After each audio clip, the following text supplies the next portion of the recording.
Politics without the soap opera, with unfiltered constitutional conservative truth.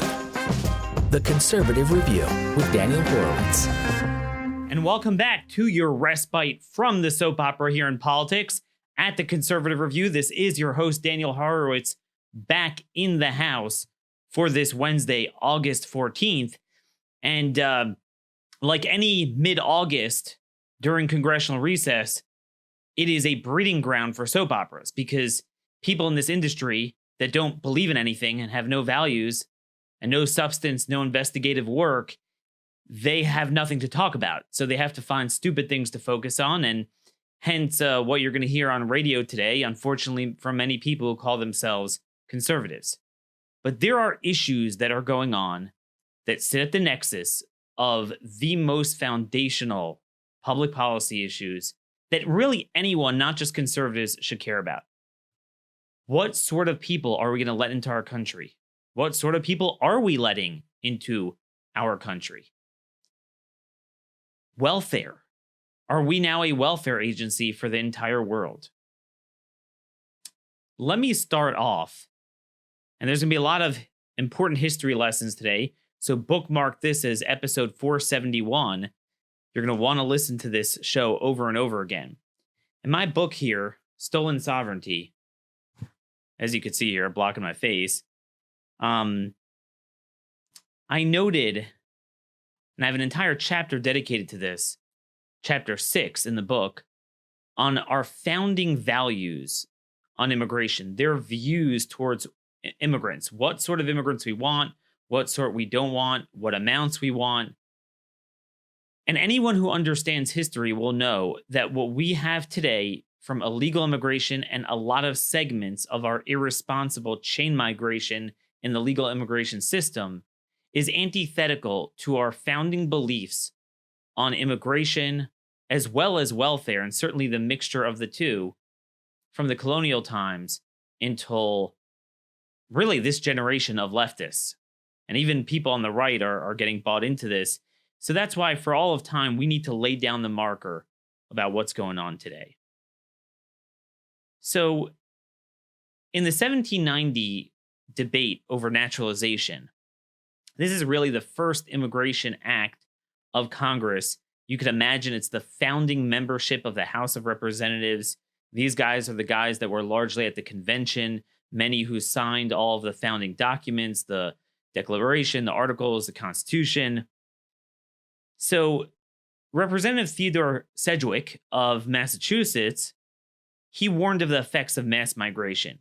And by the way, he was talking about from Europe, from the very countries of their own ancestry. And he said the following: "The citizens of America preferred this country because it is to be preferred.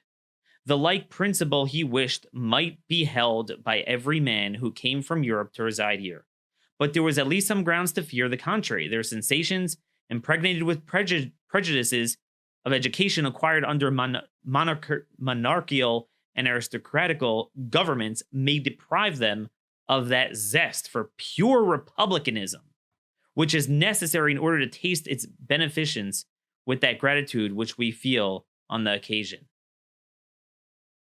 And then that's when he went on to say, "We'll only invite in, quote, reputable and worthy characters that are, quote, fit to the society into which they were blended." Very simple common sense principle. And I would argue the overwhelming number of Americans, whatever their background, first generation, seventh generation American, agrees with those sentiments today. They were common sense. You can't get more of a foundational value. See, this discussion over immigration.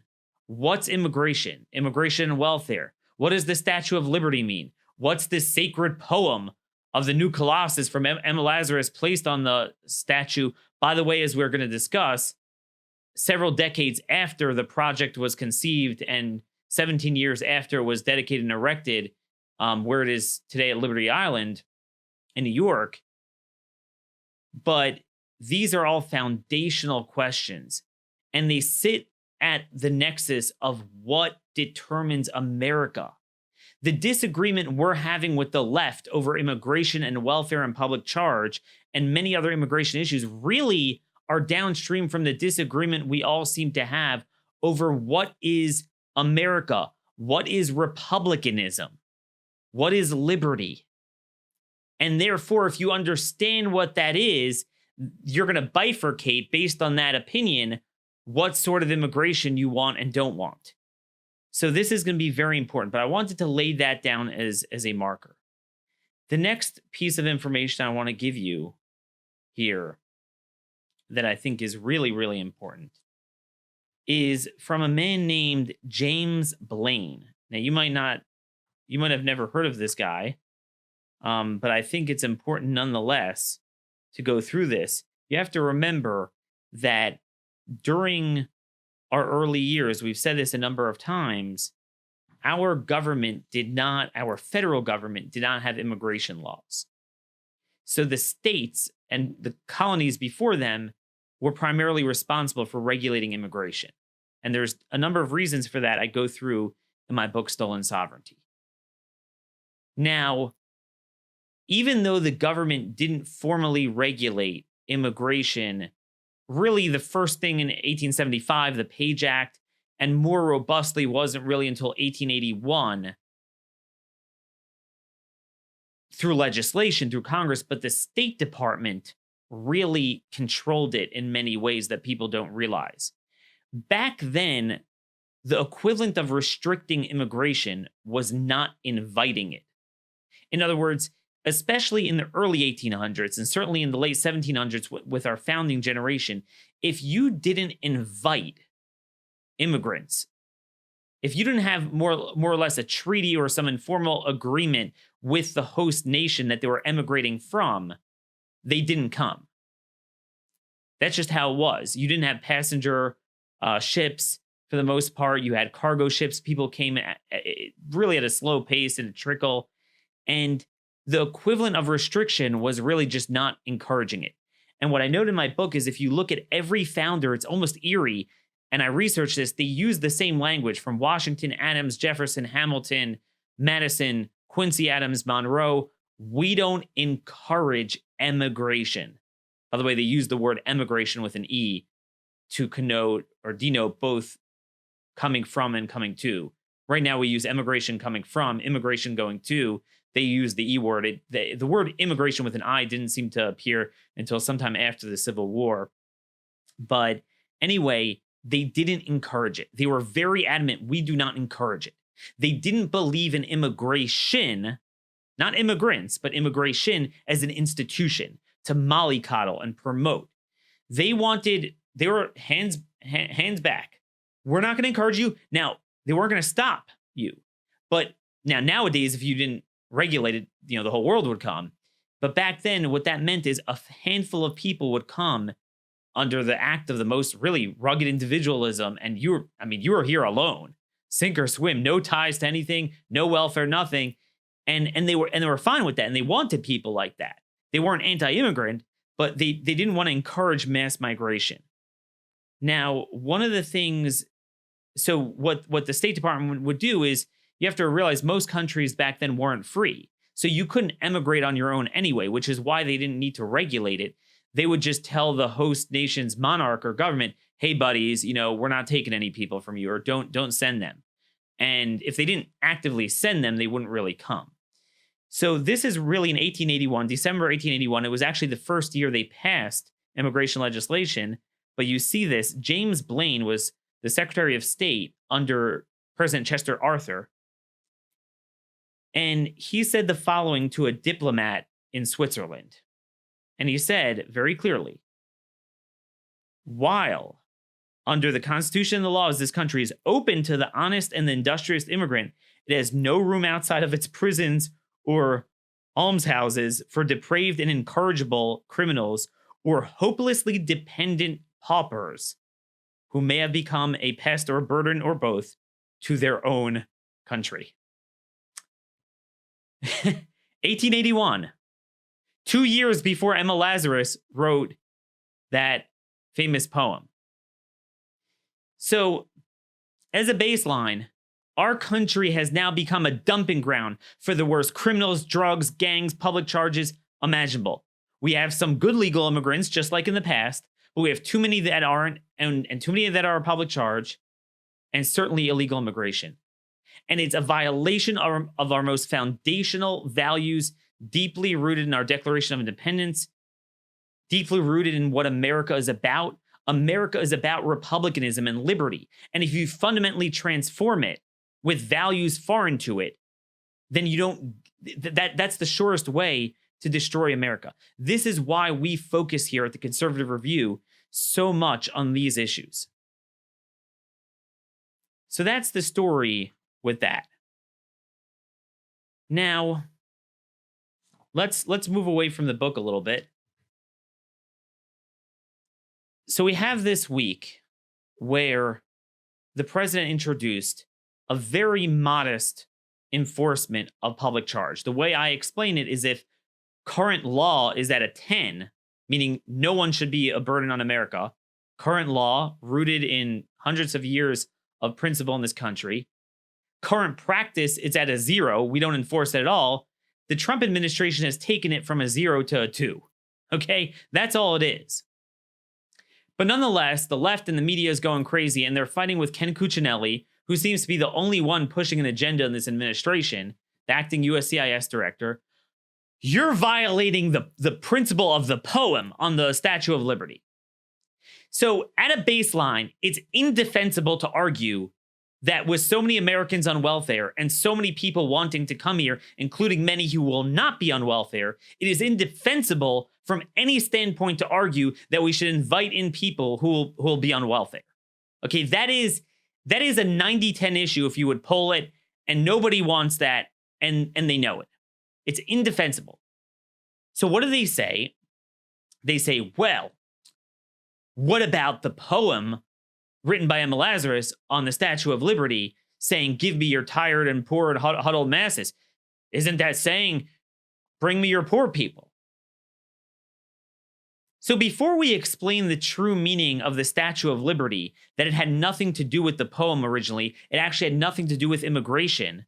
It had to do with what America fundamentally is, and that principle is what they're actually violating with this sort of immigration, and how they don't even understand the poem and why it was put on there.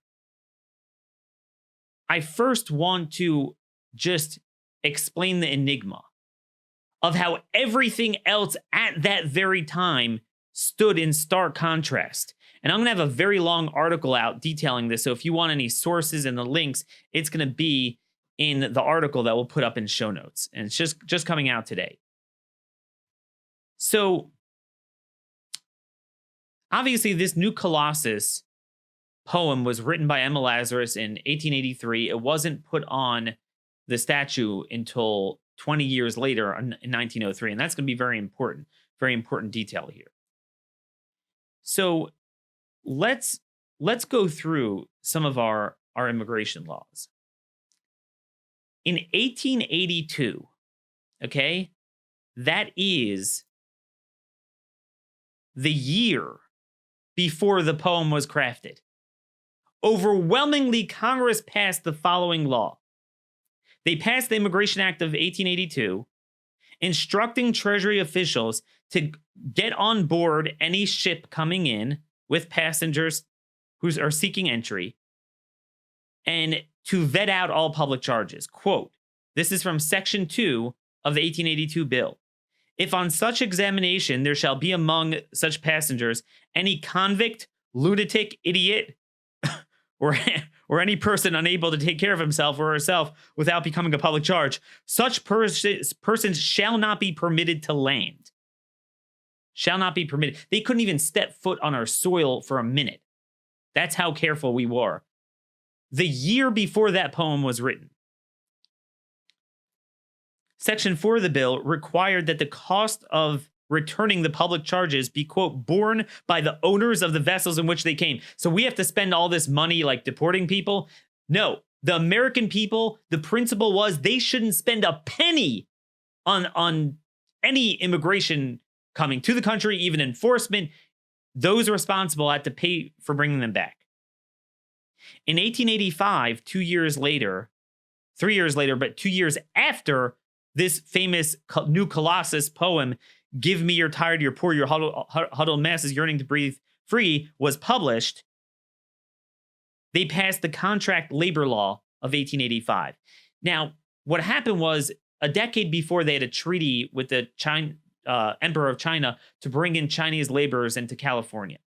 And it just didn't work out good socially. And I talk about this all the time. Immigration, as Theodore Sedgwick said, has to be meant to blend in with society. You can't bring in a bunch of young males for cheap labor that aren't designed to assimilate into our culture. It's not good for anyone. It's not good for them. It's not good for the country. And problems happened. And unfortunately, it created a lot of backlash against all Asians at the time. And, and that led to, under these bills we're talking about, they excluded all Asians. Which, again, obviously we don't want to do. And Calvin Coolidge later on opposed a categorical ban. But it is important to note that for those saying like, oh, we're not allowed to ban certain people and races or religions, it's not true. We can.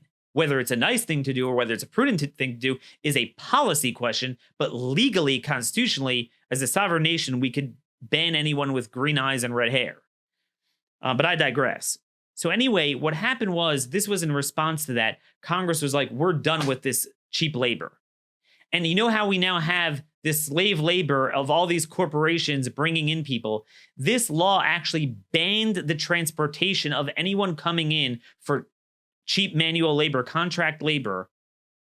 And it banned, it might have been in 1885, or it might not have been until 1891, they added the provision banning, criminalizing the advertisement of anyone to come for contract labor. And it made them inadmissible. And if you're caught coming here because of that, you're deportable, yada, yada. Now, what's interesting is Section 5 of that 1885 law, it explicitly exempted those being transported for jobs or being advertised for jobs that were skilled. They said, ministers and arts and culture were the things that were important at the time. They exempted it. So very clearly their message was, we want skilled people. We don't want cheap labor. We don't want people coming for it. Again, at the very time, in the very years, Emma Lazarus's poem was constructed. In 1891, Congress added to existing categories of inadmissibility those convicted of, quote, a misdemeanor involving moral turpitude, still the law today, in addition to felonies, polygamists, paupers, there you go, and those suffering from contagious diseases. In addition to requiring a full interview with an immigration official, all immigrants had to undergo a medical exam, and anyone found to have a contagious disease was immediately quarantined and deported. Also, all immigrants who were found to be a public charge up to a year after being legally admitted to the country were deportable under this bill. And by the way, all of these people that they said were deportable if they were found to be one of the inadmissible categories, do you think for a minute they left their American-born children? No, they brought them back with them, because there's no such thing as birthright citizenship for people that are here illegally. And those people were originally let in through consent. Certainly those today that evade detection and come in without permission. And certainly those who are deported and come back again against our will and have kids. That's a different story. We could talk about that another time. They added throughout the 1890s and early 1900s up through 1917, they kept tightening and tightening and tightening. So at the time of our largest expansion of immigration, 1881 to 1917 or so, the Great Wave of Immigration, we actually had the toughest laws. They said if you're feeble-minded, you're inadmissible. So you could have, and this happened all the time, a nice family would come over, they're not going to be a harm at all. They'll take a look at one kid and said, feeble-minded, inadmissible. So they didn't exactly mollycoddle people back then. In 1903, the very year the poem was placed on the Statue of Liberty, okay? The very year the poem was placed on the Statue of Liberty, Congress added 4 more categories: anarchists, people with epilepsy, professional beggars, and those who import prostitutes. In addition to the existing bans on paupers and public charge. Now, those of you who are experts in Old English language, you could tell me the difference between beggars, paupers, and public charge, but they were all separate categories. So, folks, at the very time of the Statue of Liberty being erected in 1886, the poem being published in 1883, and then the poem being placed on the statue in 1903, we had laws that were tougher and enforced stronger than any of us are even suggesting today. What gives? So first of all, that's the truth. I don't care about a poem, a statue. That is our laws. Those are our history. That's incontrovertible. Now, you might ask, okay, Daniel, so what is with the Statue of Liberty? What is with the poem? What does it mean? What does it mean? So here's where history is very important and where you've been lied to for so many years about our history. And understanding the values behind the statue, the poem being placed on it, what sort of immigration we wanted and didn't want. The problem is you first have to understand what America is. And nowadays, we can't even agree on what America is, and that's why we bifurcate on immigration policy. And it all ties back to the statue, and this is why the statue is so important. So it's important to remember the Statue of Liberty predated anything on immigration. It had nothing to do with immigration at its, inception. It was conceived, the idea was planned between American and French government officials already in the 1860s.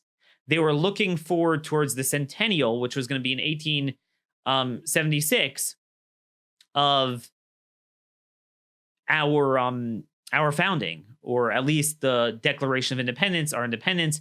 And of course, the symbolism was, France helped us more than anyone with our independence, and they were planning for some sort of gift. And it took a while to get off the ground. They started sending the pieces in the 1870s. They started assembling it, and they had some of it, the torch, on display in 1876 at this centennial celebration. Now, if you look at it, it wasn't another 10 years until it was even constructed in its current location in 1886. It was, I believe, in October. Trying to check my notes here. It was late in the year in 1886 when it was finally constructed. All along, it was never even called the Statue of Liberty originally. That was a later term, kind of a lazy term, because we didn't want to call it by its full name. Grover Cleveland, originally in the 1880s, when he created a commission for the celebration, and he sent a letter to Congress about it, and I'm going to have a link to it in the article, it was called The Liberty Enlightening the World. Now, it's easy to understand why the name got changed. Hey, take a look at that Liberty Enlightening the World. What the Statue of Liberty was an expression by America and France of what America was. Nothing to do with immigration. Nothing to do with it. It had to do with July 4th. It had to do with 1776, 1789. Republicanism, liberty. You, Europe, are a bunch of losers. You have a terrible system. This is breaking with the new. It's not a matter of begging people to come here. It's projecting liberty, enlightenment to the world. Remember, it looks like the great Colossus, and that's where Emma Lazarus eventually, which we'll get to in a minute, took the new Colossus poem, the Colossus of Rhodes. It was a symbol of enlightenment, of a light. Lady Liberty is stretched out forward towards Europe with a torch. We're enlightening with our values, whether you're here as a native, as an immigrant, whoever you are, it doesn't matter. As America, our values of liberty, republicanism, self-reliance, self-sufficiency, rugged individualism, true equality, no monarch, but no handouts, no regulations, but no subsidies. That's what America meant at our founding, and that's what America still meant in the 1870s, 1880s, and early 1900s, really well until after World War II, until starting with the Great Society and going downhill until the days we live in today. That's what America meant, and that's what the Statue of Liberty was referring to. Okay? So it never even got off the ground. It had nothing to do with immigration. And then it stood there for 17 years in that very location from 1886 to 1903 without a poem. If you would have talked to anyone back then, right now you mentioned Statue of Liberty, the first thing on anyone's mind is immigration, right? It's a symbol of immigration. Nobody would have said that back then. What happened was, and this is, you can look it up, I linked to it, it's a New York Times article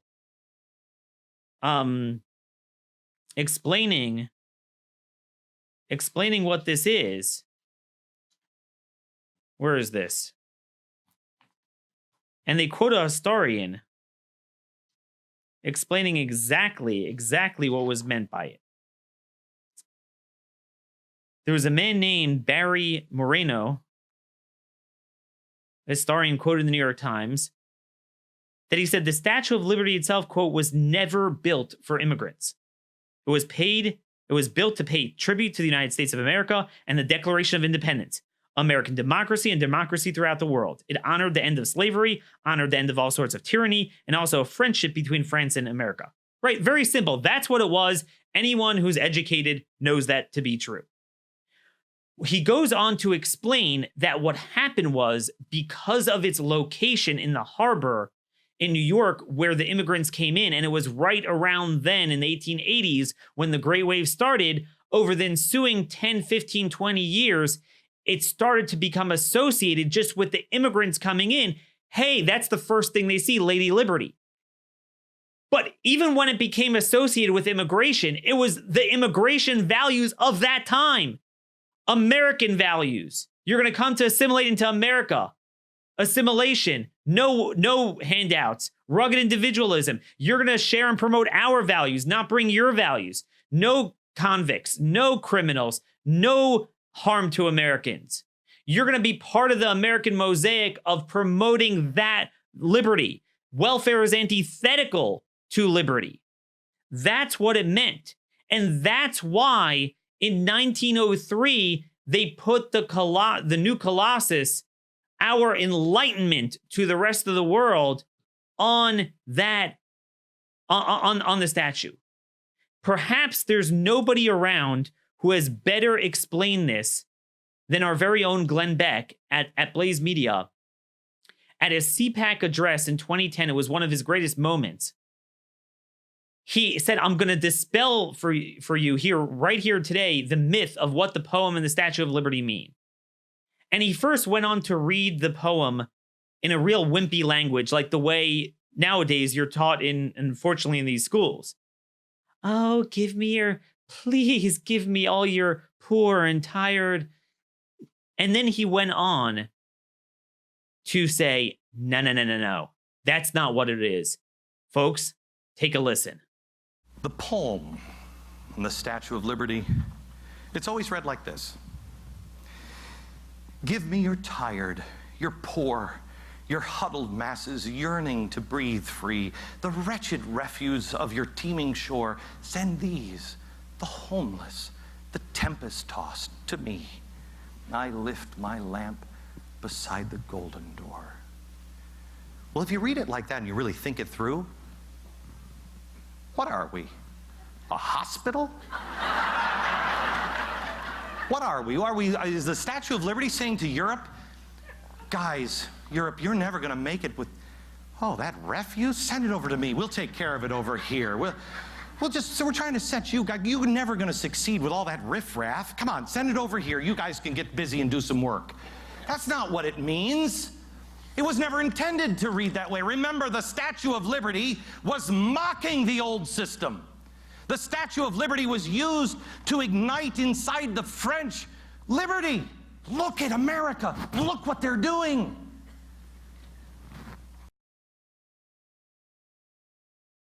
It was meant to be read like this.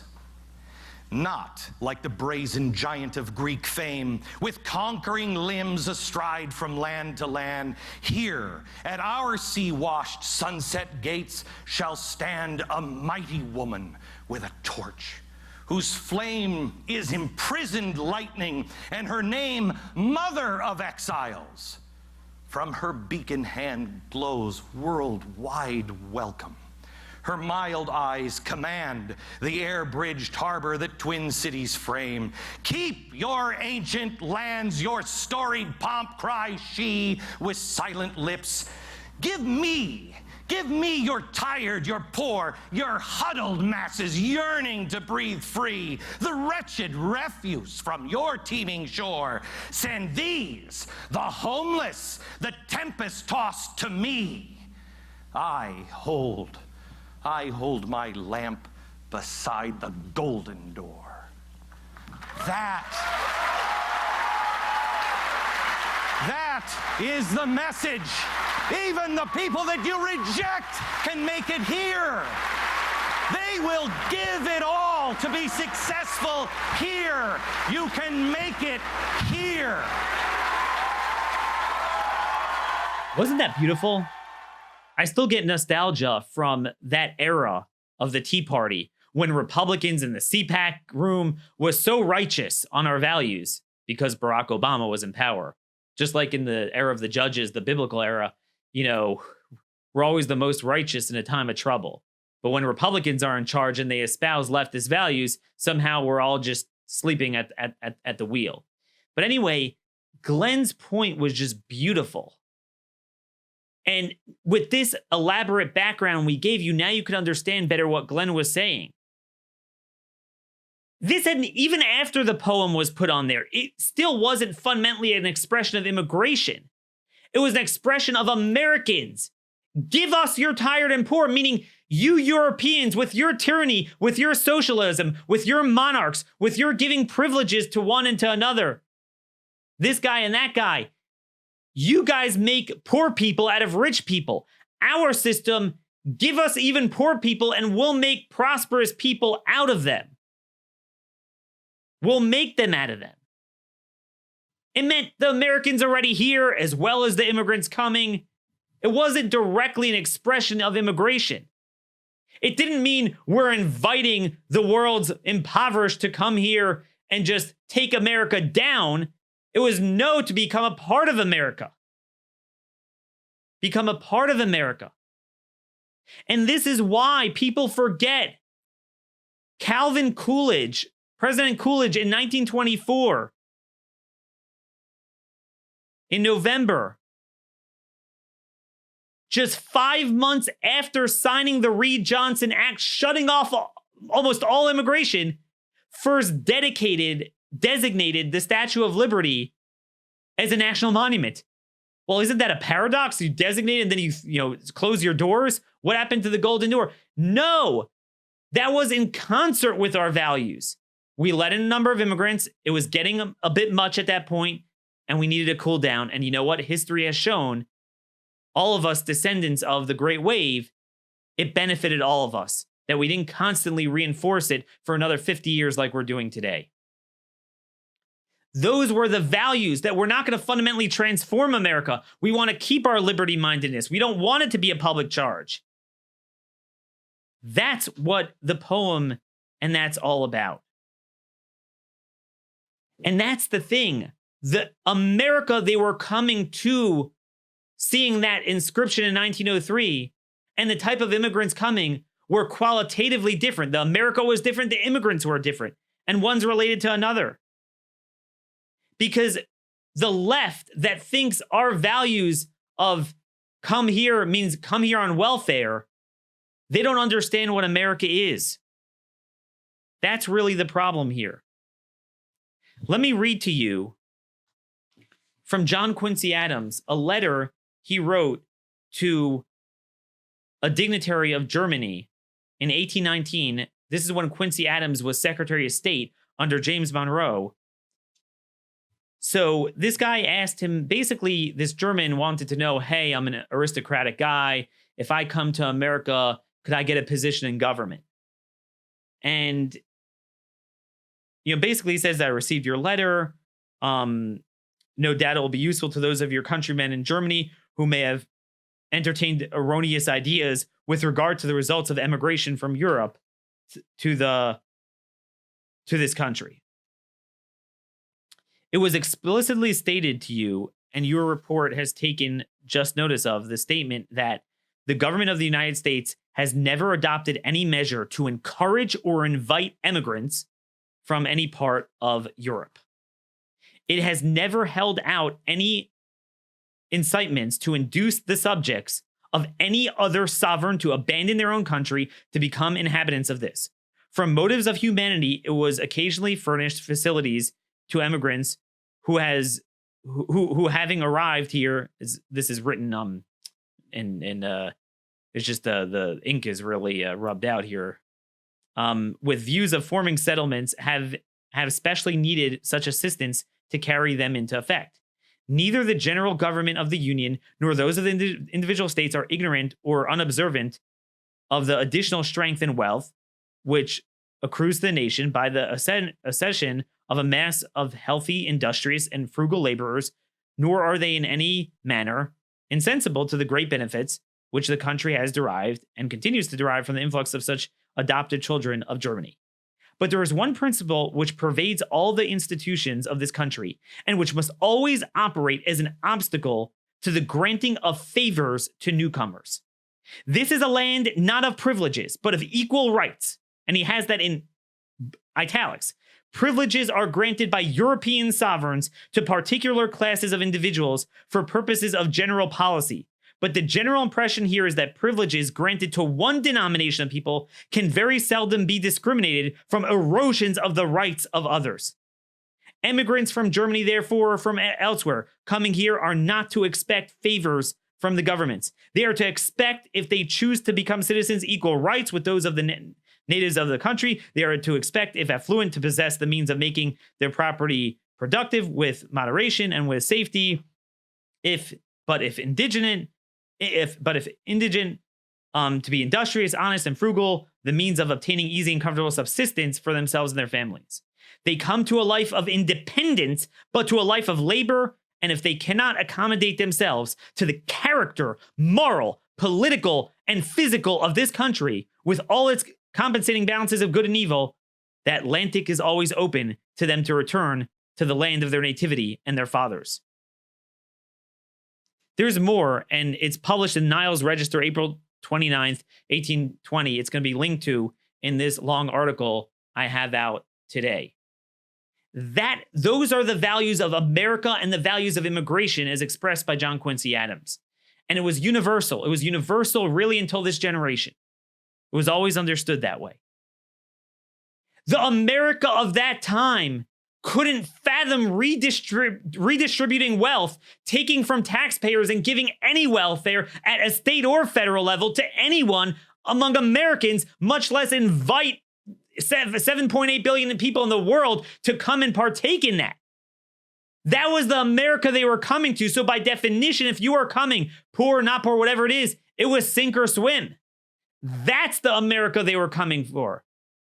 The America that the left has fundamentally transformed both through welfare and through immigration, irresponsible immigration policies, is doing the opposite. It's the very America it's the very antithesis of America that the Statue of Liberty was coming to mock.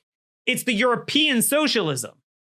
They cannot be farther from the truth on the values of this country, on welfare, on immigration, and the meaning of the statue, and even the poem. You're not going to hear this anywhere else, but that's what we're here for.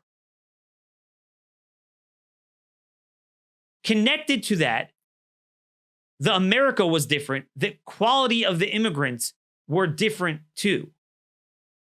And this is what people need to understand. In my book, in Chapter 7 of Stolen Sovereignty, I list about a dozen distinguishing factors between both America and the immigrants during the times of the Great Wave, as opposed to this great wave that's never ending. And among them is this point. Not only are we bringing them in on welfare, because we have welfare as a crutch, dependency, even for Americans, they don't become They rarely have upward mobility. It just perpetuates dependency, certainly for people coming as immigrants. It does the exact opposite of taking poor people and making them industrious. It does the exact opposite of the message of the poem and why it was placed on a placard on the Statue of Liberty. According to the Center for Immigration Studies, 63% of immigrant-run households are on welfare. About over 80% if you include the refundable tax credits, compared to 35% of native households. Now you might think, okay, maybe as time goes on, there's upward mobility. No. 49.6% of those households here less than 10 years are on welfare, but 70% of those here more than 10 years are on welfare, because then they're able to access more. But they don't go backwards. It's the exact opposite of the values that we talked about. Back then, we didn't have any of this. We didn't have any of this. Daniel Patrick Moynihan, if you want to know what a liberal Democrat used to be, he wasn't a Southern Democrat. He was a New York Democrat. But he was sane. We didn't disagree over the fundamentals of what America was. So people like Daniel Patrick Moynihan used to say what I say today. New York Democrat. That's the seat that Hillary Clinton took over. I'm young and I remember him. I remember him on the news all the time. 20 years ago. It's not that long ago. So Daniel Patrick Moynihan wrote in an essay in 1986. He was trying to say, contrary to this nostalgic revisionism about the Statue of Liberty and, the poor and huddled masses. And he himself dispelled this. He said the Great Wave, of which he was a product of, were not the wretched refuse of anybody's shores. They were extraordinary, enterprising, self-sufficient folk who knew exactly what they were doing and doing it quite on their own. Thank you very much, end quote. Self-reliance, rugged individualism, what Ken Cuccinelli is talking about today. That's what you had back then. And this leads to a broader, much broader point that needs to be discussed.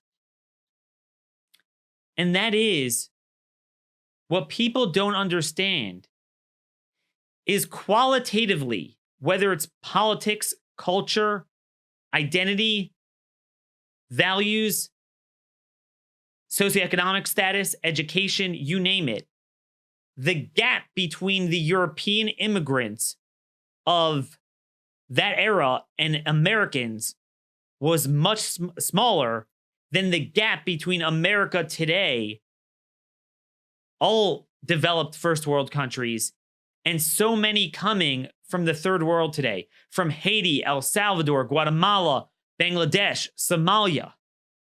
In all those 10 or so defining characteristics I just mentioned, it's light years apart. It may as well be Mars and Earth. It's very important to recognize that the context of what you're bringing in, what you're fundamentally transforming. Remember, we started off the show with Theodore Sedgwick's quote that we wanted an America a certain way.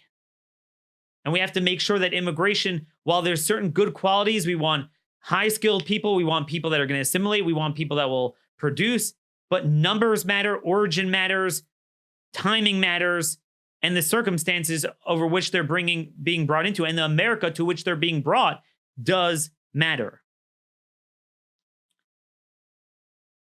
So 0% of them were on welfare back then because we didn't have welfare.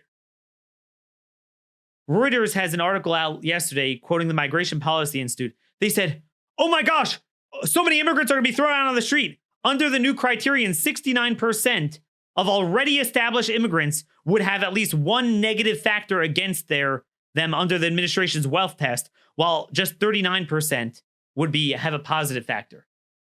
Folks, that's a self-indictment of the existing system. That's why we need these rules. 70% would fail the public charge test. That means our current immigration system of chain migration, of boxing out skilled people by having it based off of relatives. And because of certain political mistakes, we've had only third world immigration, or mainly third world immigration, for several decades. So now it's just pumping itself out. So if you have a guy from Europe or anywhere in the world who is a doctor, he wants to assimilate, he loves America's values, but he has no relatives because they haven't been coming from these countries. But we have someone from El Salvador who's an MS-13 guy, but has relatives here. Guess what? Your application boxes out the other guy. That's what we're getting now. We do have still some good immigrants, people listening to this show, that are in the same spirit of the immigration experience of the Great Wave. But I want 100% of the immigrants to be like the 30, not like the 70% that we have now. That should be the goal that we should all strive towards. That's the goal that we've always held since our founding. So again, let's go to Senator Patrick Moynihan. In that same essay, he said as follows: just as important, the Europe they left behind had attained a general degree of civility and legality unknown in its history. If political rights were not always advanced, civil rights generally were. The newcomers did not learn the rule of law in New York. And then he actually quipped, because he was a New Yorker, so he was able to say this, quote, more likely they noticed the regression. He was kind of dissing New York City there. But the point is, my relatives who came from Austria, Germany, Poland, whatever, during the Great Wave, yes, they were different than the natives, but not that different in terms of education, in terms of poverty, in terms of values. The gulf wasn't that wide. You have to remember, as of 1910, only 10% of Americans graduated high school. A lot of people were still illiterate. Most people lived in what we would describe today as poverty. So that's why not only didn't we have a welfare system, but if you were impoverished coming in, so first of all, we didn't have welfare, and you still were inadmissible if you were a public charge, because we were scared you would be a drain on the NGOs and the safety net we had through the nonprofits back then. So we did have a standard. But nonetheless, there's a reason why nowadays anyone who would be considered poor back then would be inadmissible, because it's just the gap between where Americans are. Why should we have that if there's so many millions of people who want to come here who aren't poor? And especially because you will be a public charge and we do have welfare. You look at Latin America. This is from Stephen Camarada. Among those coming here, 57% have less than a high school education. 27% graduated high school but went no further. Only 10% enrolled in some college. Only 4% have a bachelor's degree and 2% an advanced degree. Compared to about 67, 70% of Americans now around the age of 25 who have a college degree, and over 90% who graduated high school. The gap is huge. The gap between America and most people, there are exceptions, and under a merit-based system, we wouldn't discriminate wherever you're from. If you pass it, you pass it. But if you're from El Salvador, Haiti, Somalia, these countries are so different.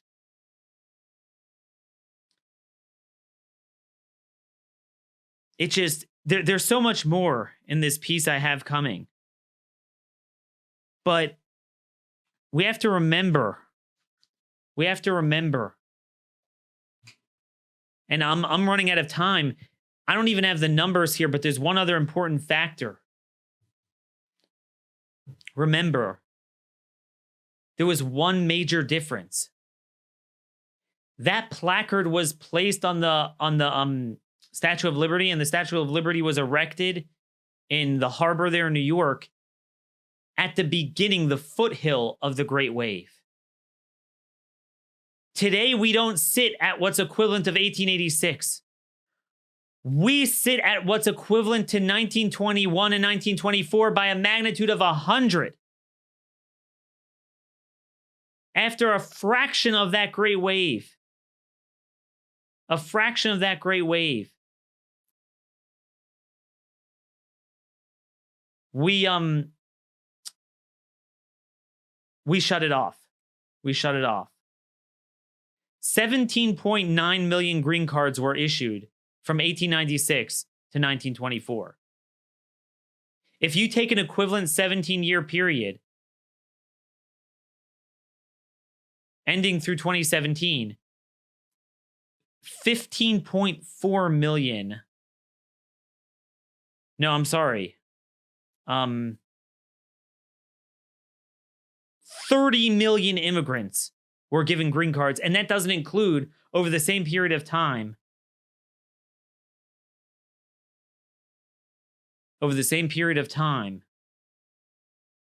millions upon millions of unassimilable illegal immigrants.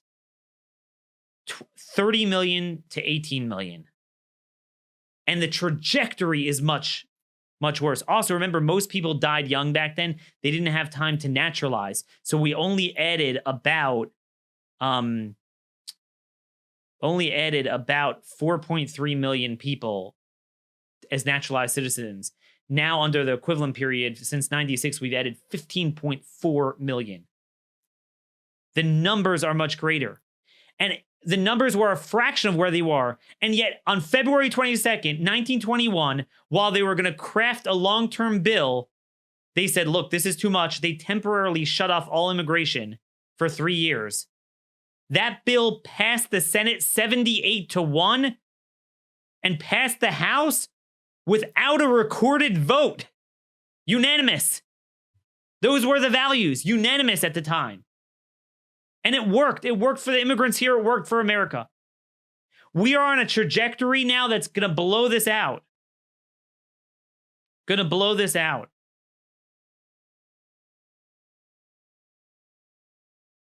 If you look from 1880 to 1970, that 90-year window, the immigration population, despite the Great Wave, had only increased by 44%, while over the same period of time, the native-born population increased 306%. Fast forward, if you want to take the similar 90-year window, from 1970, when the Kennedy bill started taking effect, 1970, until if you project out to 2060, here are the numbers. By that point, the immigrant population is projected to have grown over the 90-year period 715%, while the native population of only 77%. Folks, you can't have a country that way. It's the numbers, it's the quality, it's the values, it's the origin, it's the mass migration, it's the public charge, it's the welfare. You cannot compare in any way to what was going on then. It's not that all immigrants are like that now, but there's far, far too many. I want to close with a passage in my book, just bringing out this point from Ronald Reagan. Perhaps the most glaring contrast between this great wave and the early wave of immigration is the difference in character of the America to which they were emigrating. During the first half of the 20th century, America had a very strong culture and an unflinching sense of patriotism and Americanism permeating every facet of society. Nobody expressed this dichotomy better than Ronald Reagan toward the end of his farewell address in 1989. Quote, "Those of us who are over 35 or so years of age grew up in a different America.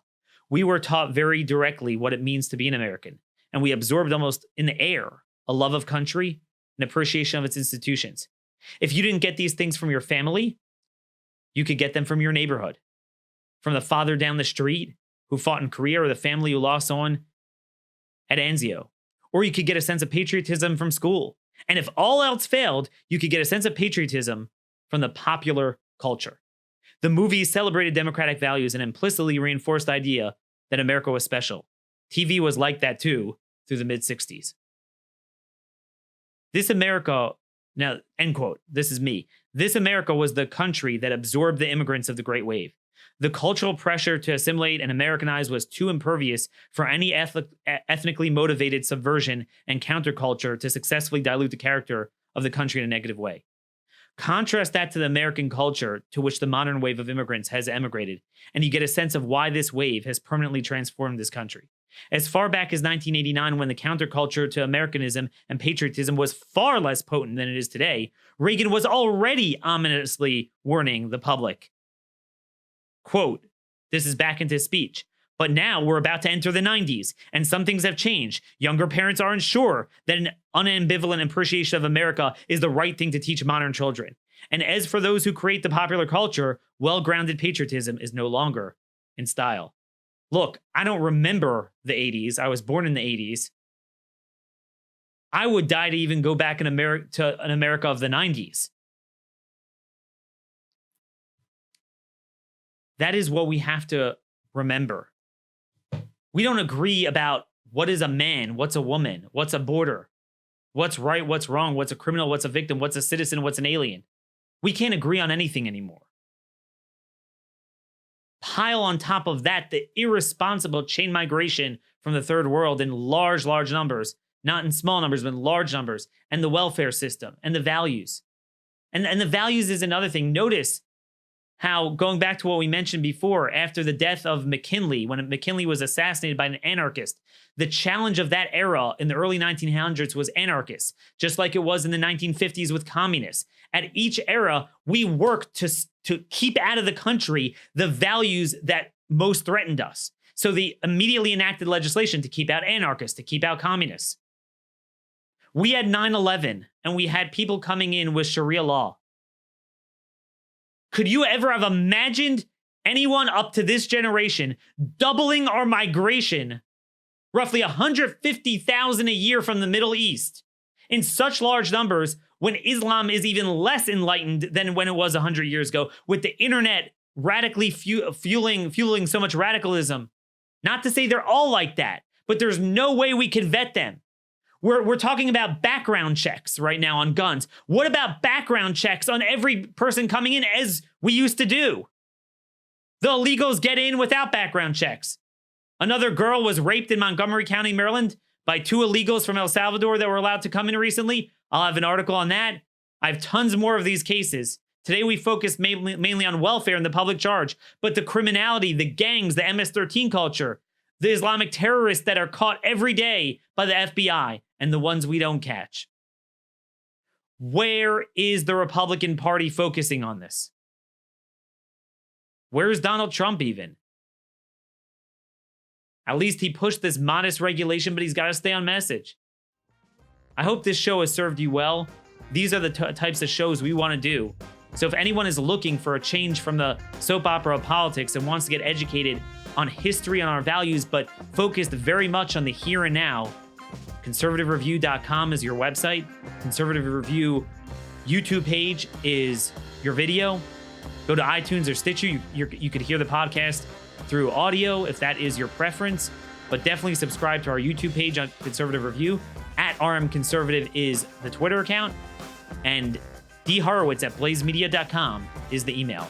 Send me your comments, concerns, thoughts, or complaints at that email anytime. I will try to read through most of them. I don't always have time, but I try to make an effort to respond to as many people as I can. This is a family effort. This is a group effort. Let's create a new movement to truly make America's foundational values great again.